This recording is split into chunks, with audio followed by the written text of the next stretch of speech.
नमस्कार दोस्तों, सृजत इंस्टीट्यूट में आप सभी लोगों का स्वागत है। आज की क्लास में हम लोग जैव विकास से संबंधित एमसीक्यू करेंगे और ये ऐसे एमसीक्यू हमने जो है आपके सामने रखे हैं, जो कहीं न कहीं पीसीएस में लोअर पीसीएस में या अदर स्टेट पीसीएस जैसे राजस्थान पीसीएस में आए हुए हैं। दूसरा, ये इम्पोर्टेंट क्वेश्चन सिर्फ पहले ही नहीं, बल्कि बारंबार जो वनडे एग्ज़ाम हो, रेलवे हो, बैंकिंग हो, एसएससी जो भी एग्ज़ाम होंगे, उनमें पूछे जाने की संभावना अत्यधिक रहेगी। तो आते हैं हम अपने आज के एमसीक्यू के उसमें। तो ये है आपके सामने एक क्वेश्चंस जिसमें लिखा हुआ है निम्नलिखित में कौन-सी गैस प्राचीन आदिम गैस आदिम का मतलब होता है सबसे पुरानी, आदिम पृथ्वी के वायुमंडल में से क्या थी? अनुपस्थित थी। बच्चों यहाँ पे ध्यान लिखने की बात है कि अनुपस्थित पूछ रहा है कि उपस्थित पूछ रहा है। तो यहाँ है अनुपस्थित। अनुपस्थित मतलब अब्सेंट। तो यहाँ पे जो है आपको ऑप्शन दिए हुए हैं, एक मीथेन दिया हुआ है, अमोनिया दिया हुआ है, ऑक्सीजन दिया हुआ है और कार्बन डाइऑक्साइड है। तो बच्चों यहाँ पे जो है अनुपस्थित जो गैस थी वो है ऑक्सीजन। फिर हम नेक्स्ट क्वेश्चन में आते हैं अपने। पृथ्वी पर सबसे पुराना जीव कौन-सा है? तो इसमें है नील हरित शैवाल, शैवाल, अमीबा और यूग्लिना। तो बच्चों इसमें आप में से कई लोगों को पता होगा कि सबसे पुरातन जो जीव है, पुरातन यानी पुराना, प्राचीन, ओल्डेस्ट, ये है हमारा ब्लू ग्रेन एल्गी। इसको इंग्लिश में कहते हैं ब्लू ग्रीन एल्गी। अब जो है हम अपने दूसरे उसमें आते हैं, तीसरे क्वेश्चन में। ये है विकासवाद का सिद्धांत। किसने प्रतिपादित किया था बच्चों? तो विकासवाद का सिद्धांत है, इसमें कई सारे आपको ऑप्शन दिए हुए हैं। इसमें है स्पेंसर, वालेस ने, डार्विन ने या हक्सले ने। तो बच्चों यहाँ पे विकासवाद है, ये है डार्विन का सिद्धांत। और डार्विन ने जो है अपना जो प्रयोग किया था, वो किया था कि कहाँ पे किया था? ऑस्ट्रेलिया जो महाद्वीप है, वहाँ पे एक प्लेस है, ये आपका ऑस्ट्रेलिया जो महाद्वीप है, यहाँ एक प्लेस है डार्विन, इसका नाम ही डार्विन रख दिया गया। यहाँ पे इन्होंने जो है प्रयोग किया, यहाँ पे इसलिए किया क्योंकि यहाँ का जो क्लाइमेटिक कंडीशन प्लस जो है ओशन का जो आपका लैगून क्षेत्र, ये ऐसा क्लाइमेट था, यहाँ जो जैव विविधता बहुत अधिक थी। तो उनको अपने प्रयोग करने के लिए एक ऐसा स्थान चुनने की आवश्यकता थी, जहाँ ज़्यादा से ज़्यादा जीव हों, जिससे उनमें संघर्ष दिखे और उस संघर्ष में कौन जो है अपने आप को संरक्षित कर पाता है, बचा पाता है, यानी सर्वाइवल ऑफ द फिटेस्ट कौन बन पाता है। तो इसलिए इन्होंने अपना यहाँ पे चुना और अपना सिद्धांत प्रतिपादन किया, जिसको कहते हैं हम डार्विन। तो विकासवाद का सिद्धांत किसने दिया? डार्विन ने। अब आते हैं हम 4th क्वेश्चन में। 4th क्वेश्चन में है विकास के उत्परिवर्तन सिद्धांत, यानी क्या चीज़? उत्परिवर्तन। तो विकास का जो डेवलपमेंट का जो परिवर्तन होता है, उसको कौन दिया? हक्सले ने दिया, लैमार्क दिया, डार्विन ने दिया कि ह्यूगो डे ब्रीज ने दिया। तो बच्चों यहाँ पे जो इसका सही आंसर है ये डी है ह्यूगो डे ब्रीज। अब है एक 5वां क्वेश्चन। भारत की विशाल वन्यजीव बिल्लियों में से किसके बारे में कहा जाता है कि वह जो है विलुप्त है? तो ये जो है हमारा विलुप्त कौन से होते हैं? विलुप्त का मतलब है कि जो नेचुरल जो है उसमें ना पाया जाता हो।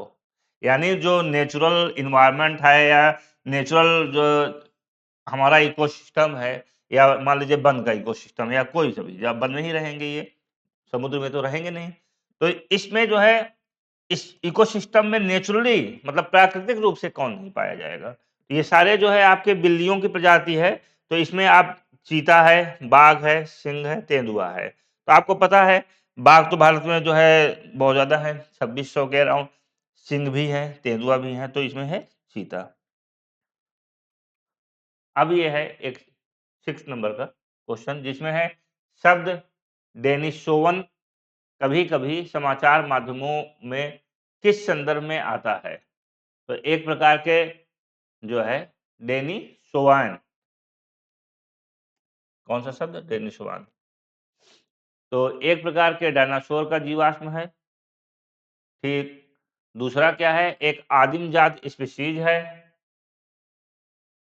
तीसरा सी है पूर्वोत्तर भारत में प्राप्त एक गुफा तंत्र है। फिर लास्ट में डी है वो भारतीय उपमहाद्वीप के इतिहास में एक भूवैज्ञानिक कल्प है।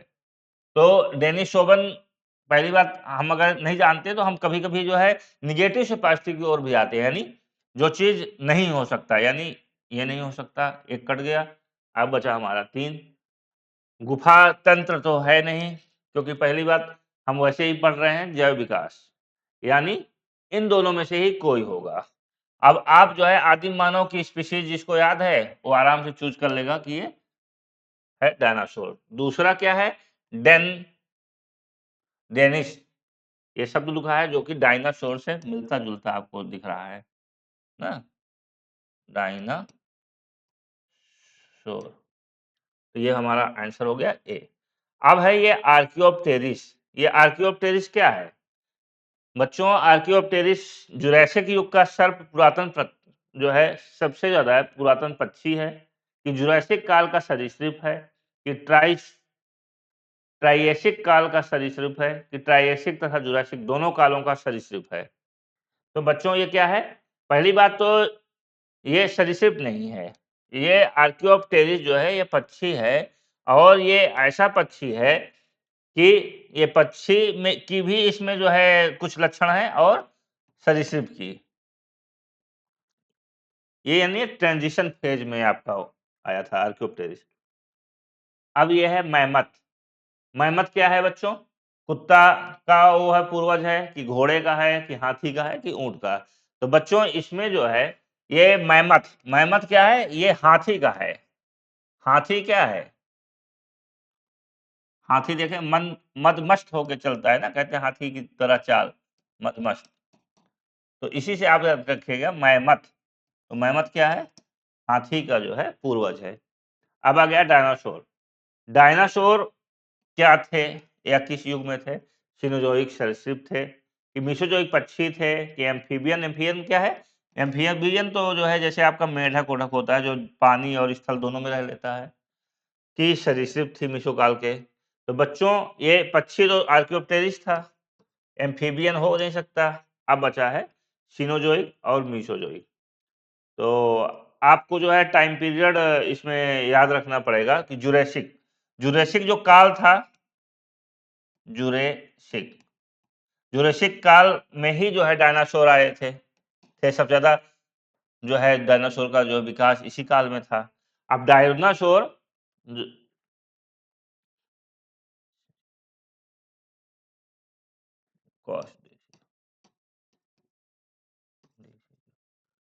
ये थे सिनोजोइक, सिनोजोइक सरीसृप थे। अब आया 10वां नंबर का क्वेश्चन।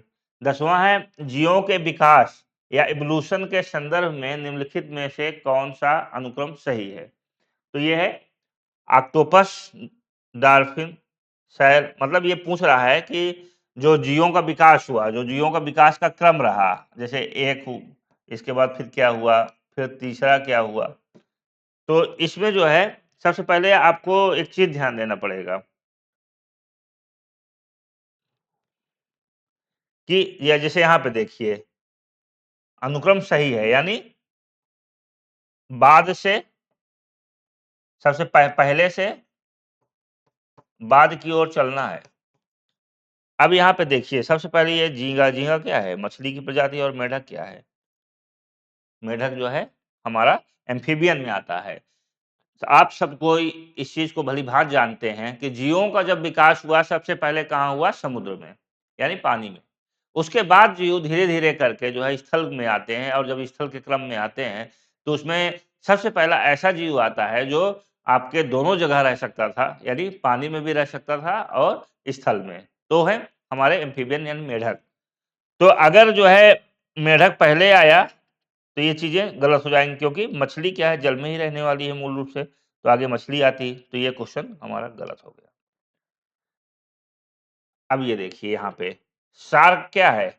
मछली है और डॉल्फिन क्या है? ये मैमल प्रजाति की है। मैमल क्या था? मछली के बाद आया था। ये जो है स्तनधारी जो थे, स्तनधारी जो है मछलियों के बाद आए थे। अब यहाँ पे देखिए मछली बाद में है, तो ये भी गलत हो गया। ठीक बच्चों? अब बचे 2 हमारे, ये बाज और पेंगोलिन, कच्छप और बाज। बाज पक्षी था, पक्षी पहले आए थे, तो ये भी गलत हो गया। अब बचा हमारा केवल ये। अब यहाँ देखिए कंगारू क्या है? स्तनधारी है। अजगर क्या है? सरीसृप है। और सैमंडर क्या है? एम्फीबियंस में है। ये क्रम हमारा सही है। तो इसका आंसर क्या बना बच्चों? इसका आंसर बना सी। अब आते हैं हम अपने 11th क्वेश्चन में। 11th क्वेश्चन में क्या है? सारणीबद्ध क्वेश्चन पूछा गया है। एग्जामों में क्या है कि सारणी में भी क्वेश्चन पूछे जाते हैं। तो इसमें है इसको सम्मिलित करना है। सम्मिलित करने का आपको हम अपने पहले एमसीक्यू के उसमें बताए थे कि सॉल्व करने के जो प्रोसेस है हमेशा हम रखते हैं ऐसे, तो उससे गलती कम होने की चांसेस रहती है, ना कि ऐसे-ऐसे मिलाएँ। क्योंकि तीर में कभी-कभी अगर हम सही से जल्दबाजी या एग्ज़ाम का प्रेशर में अगर ए मिलाए तो 2 हो सकता है, दिख सकता है गलती से जब चारों मिला देंगे। तो इसलिए हम ऐसे पैटर्न में ज़्यादा प्रेफ़र करते हैं कि आप लोग भी जो है इसी पैटर्न में करिए। तो ये है उत्परिवर्तन। उत्परिवर्तन अभी आपको बताए हैं, जो म्यूटेशन है, ये कौन दिया था? ये ह्यूगो डी ब्रीज ने दिया था। यानी इसमें क्या आ गया? अब ऐसे नहीं आपको मिलाना है। यानी एक क्या हो गया? 4, तो 4 यहाँ पे लिख दिए हम। विकासवाद का सिद्धांत कौन दिया था? डार्विन ने दिया था। ये हो गया हमारा। वन जीन वन एंजाइम और एक है operon. Operon one gene one जो दिया था, ये दिया था बिडाल और टैटम ने। तो सी का क्या हो गया? 1। अब आपको इसी से मिल गया, देखिए 4, 3, 1 और 2। तो हमारा आंसर क्या बना बच्चों? बी। इसको आप रट भी लीजिएगा। तो हम आपको फिर से एक बार रिवाइज करवा देते हैं। उत्परिवर्तन, ह्यूगो डे ब्रिज, विकासवाद, Darwin, one gene one enzyme यानी एक जीन एक एंजाइम, ये दिए थे बीडल और टैटम ने। और ओपेरान अवधारणा दिया था जैकब और मोनार्ड ने। और इस तरह से आज का जो एमसीक्यू था बच्चों, हम यहीं पे समाप्त करते हैं, क्योंकि 11 क्वेश्चंस में आपके जो है सिर्फ 11 नहीं है, 2 ये भी जुड़ गए, 12-13 क्वेश्चन जो है सम्मिलित हो गए। और ये अत्यधिक महत्वपूर्ण क्वेश्चन है इस चैप्टर के जैव विकास के। आप लोग इन क्वेश्चनों को फिर से रिवाइज करिएगा और इनका नोट्स भी बनाइएगा, जिससे आप परीक्षा के समय आराम से जो है इसको एक बार रिवाइज कर सकें। धन्यवाद दोस्तों।